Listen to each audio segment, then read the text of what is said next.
Salam dostlar, bugün sizlərə Samsung Galaxy Note 10.1-in 4.4.2 versiyasına necə keçirilməsini göstərəcəm. Gəlin keçək. Bunun üçün ilk növbədə planşetimizi download rejiminə salmaq lazımdır. Blokirovka düyməsi və səs azaldan. İkisini də eyni vaxtda basıb saxlayırıq və gözləyirik.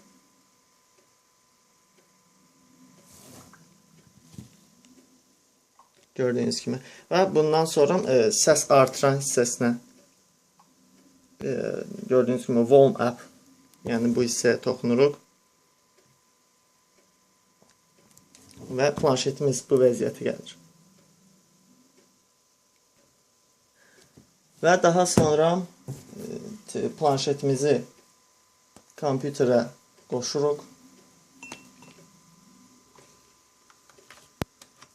Daha doğrusu ilk öncə qoşmadan əvvəl onu nəzərinizə çatdırım ki, bizə lazım olacaq proqram Odin 3 və əlbəttə ki 4.4.2-nin fayllar bütün yükləmələr videonun aşağı hissəsində yerləşdiriləcək. Gördüyünüz kimi 4 dənə fayldan ibarətdir və burada yerinə yerləşdirmək lazımdır. Beləliklə bootloader olan hissəyə daxil oluruq. Və buradan BL yazılanı seçirik. Biraz yaxınlaşdırım, sizə daha yaxşı görsənsin. Gördüyünüz kimi və gözləyirik və düşdü bu bura. Və PDA bölməsindən də AP yazılanı seçirik və gözləyirik. Yəni bu biraz uzun çəkə bilər, bunu gözləmək lazımdır.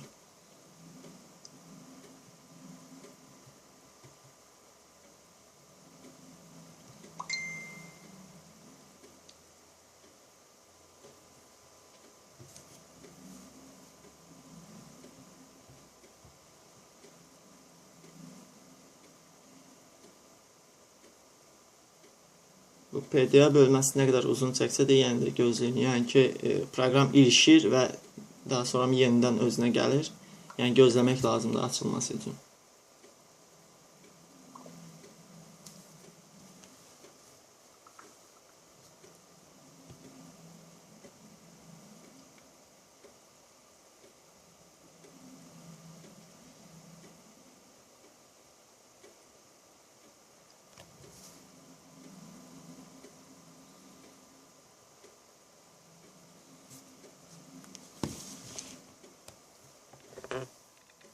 Gördüyünüz kimi artıq açıldı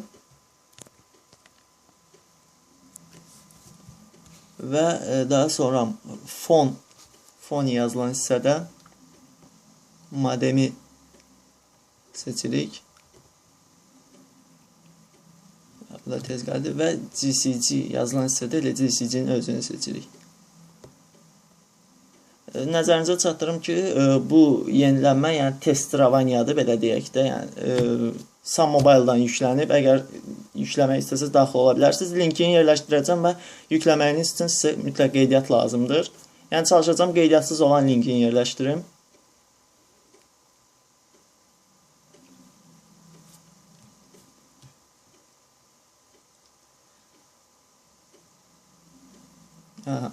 Deməli belə. Və keçirik planşetimizi qoşmağa.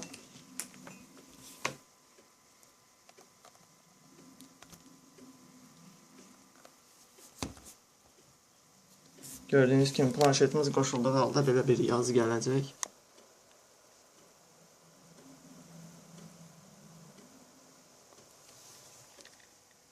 Və daha sonra start düyməsini vururuq.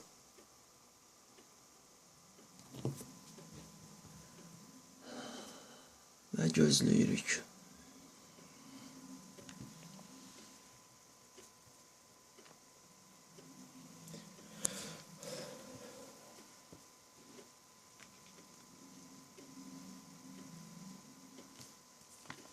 Gördüyünüz kimi planşetimizdə də görsənir proses.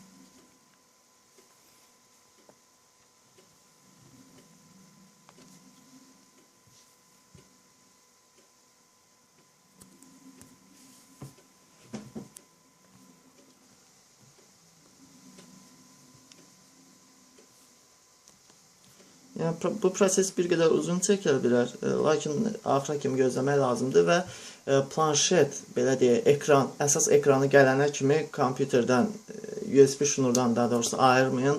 Yəni biraz riskli ola bilər hər halda. Yəni qarantiləsində riski azaldır. Yəni planşet USB-nin kompüterə qoşulu qalması vacibdir, əlbəttə ki. Və indi artıq proses davam edir. Proses bitənə yaxın mən sizə, daha doğrusu videonu indi bu hissədə saxlayıram və proses bitənə yaxın yenidən çəkilişə davam edəcəm. Və artıq prosesimiz sona yaxınlaşır dostlar. Yəni planşetdə də göstərim. Yəni bu qədər də olur. Gördüyünüz kimi.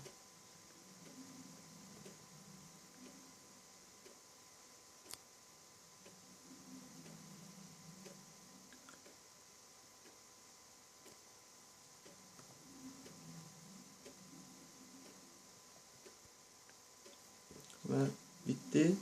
Gördüyünüz kimi açıldı. Və kompüterimizdə də reset sözü yazılır.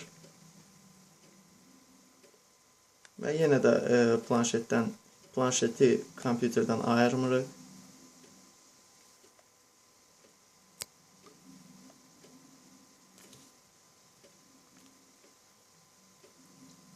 Görək 442 Noton.1-də nə yeniliklər yaradıb.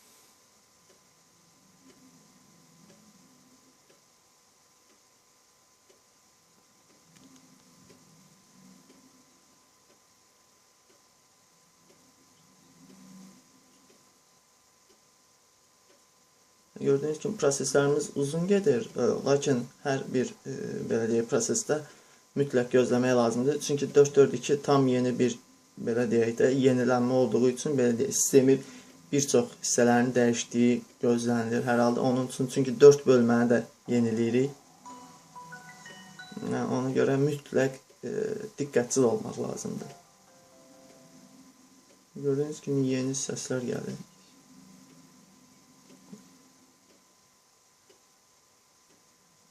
Çünki bootloader'ı dəyişdiyi üçün də kodlanandan sonra artıq ikinci bir belə deyək oxunuş əlavə olunur. Oxunuş deyirəm, daha doğrusu muzikası. Və gördüyünüz kimi pass, yəni ki bitdi. Lakin biz hələ də gözləyirik.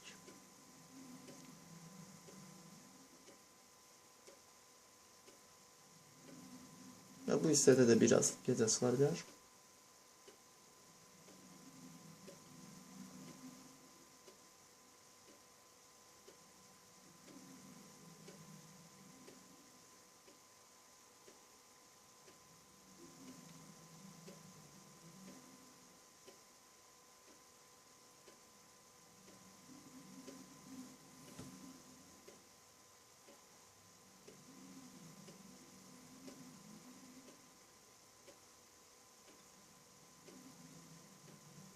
Və gördüyünüz kimi planşetimiz açıldı və belə deyək də tam yenilənmə oldu planşetimizdə. Mən sizə belə göstərim. Buradan dili seçək. Dili dəyişək buradan. Dili qoyaq. Rus dili seçək. Gəlin artıq ayıra bilərik.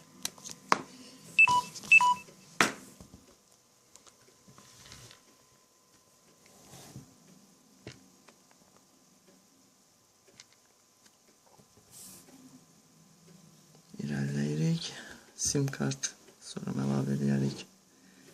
Setə qoşulaq.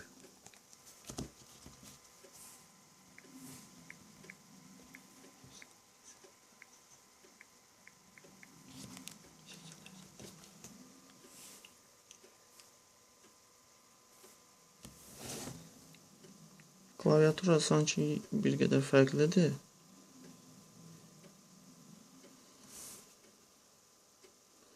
İlerləyirik.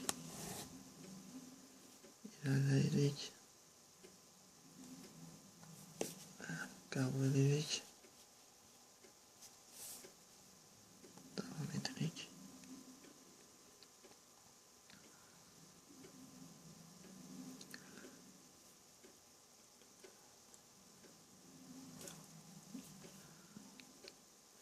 Yani bunu keçək.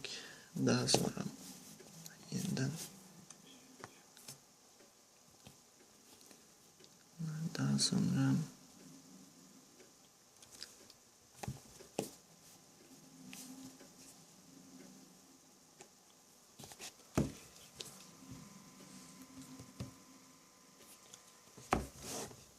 devam ettik ve hələlik bunları da keçək, görək belə deyə yenilənməmiz nədir? Devam edirik. Gördüğünüz GTN 8000 için bunu qeyd eləmək yadımdan çıxıb.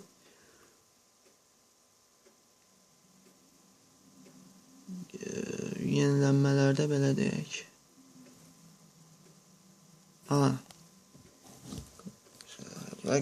Bu hissələr yeri dəyişib. Yəni bu hissələr əvvəl buradaydı və belə deyək, gördüyünüz kimi saatı göstərən, batareyanı göstərən hissə yuxarı qalxıb.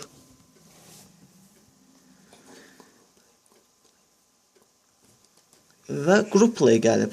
Çox maraqlıdır. Group Play çox gözəl bir proqramdır. Və bunu belə elədikdə yanılan bir funksiya. Çox gözəl dəyişikliklər var. Bu da multi-window sistemidir və bunlarda da dəyişiklik olub. Təbii ki. Yəni belə bir dəyişikliyin olacağı gözlənilirdi. Gördüyünüz kimi belə deyək. S-Note və məsələn deyə belə bir şey. Təbii ki bu hissələr də dəyişdirildi artıq. Yəni gördüyünüz kimi. Bu çox gözəl bir dəyişiklikdir. Yəni bu Note 3'də olan belə deyək, multi-window artıq burada da var. Yəni Galaxy S4 modelində də bu dəyişiklik olub həmçinin.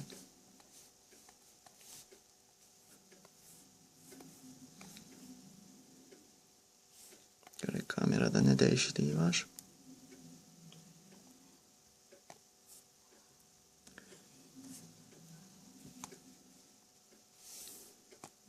Neyse. Yəni göstərmək istədiyim bu qədər. Gördüyünüz kimi yenilənmə oldu. Bu qədər.